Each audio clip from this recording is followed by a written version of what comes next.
망국으로 이끈 고종. 고종은 1852년 흥성대원군 이하은과 여호행 부대부인 민씨 사이 둘째 아들로 태어납니다. 철종이 후사 없이 죽자 신정왕후 조대비에 의해 후계로 지목되어 왕위에 오릅니다. 고종의 나이는 12세였습니다. 고종의 아버지 흥성군 이하응은 영조의 현선인 남영군의 아들로 안동김 씨의 섀도 정치 속에 상갓집 개라는 소리를 들을 정도로 몸을 낮추어 살아남습니다. 안동김 씨 섀도 정치를 몰아내기 위해 조대비에게 줄을 대어 아들 명복을 12세의 왕으로 만듭니다. 고종은 1866년 민치록의 딸을 왕비로 맞이하였고 조대비를 수렴청정하는 모양새지만 조종의 실권은 흥성대원군이 잡아 그동안 섀도 정치를 해오던 외척을 몰아냅니다.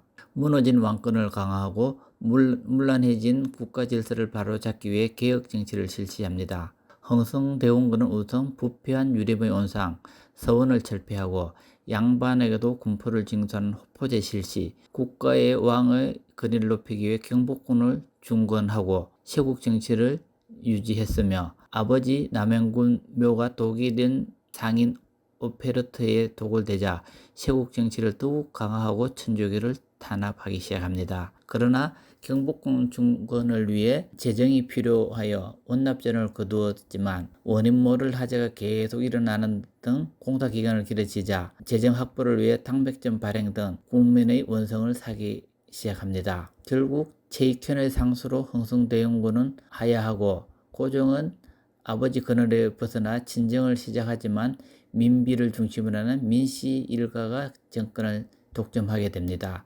그 사이 운요 사건이 일어나면서 강화도 조약이 체결되고 강화도 조약 체결은 매우 불공평한 조약으로 위정 척사운동을 일어나게 됩니다. 그 사이에 1880년 일본 수신사로 다녀온 김홍집은 조선 책략을 내어 새롭게 조선이 변화하는 방법을 제시합니다. 1882년에는 이모군란이 일어나자 민비는 신변을 위협을 느껴 장원까지 편안하고 그 사이에 대원군은 다시 복귀하지만 민비가 정권을 되찾기 위해 몰래 청나라와 접촉해 군대를 파병 요청해 대원군을 납치하는 사태가 일어납니다. 어쨌든 이모군란 수습을 위해 파견되었던 청나라는 내정 간섭을 시작했고 일본도 이모군란으로 공사관 피해를 보상하는 핑계로 조선 조정의 무리한 요구를 시작하여 재물포 조약을 체결합니다. 이모군란이 일어난 뒤 2년 후에 1884년 김옥균 등이 갑신정변을 일으키나 청군이 적극 개입하여 3.1천하로 종료됩니다. 그 후 동학농민군이 패전계약원을 내걸고 진주성을 점령하자 고종과 민비는 청군의 개입을 요청했고 이것이 일본의 파병을 불러왔습니다. 그리고 청일전쟁이 일어납니다.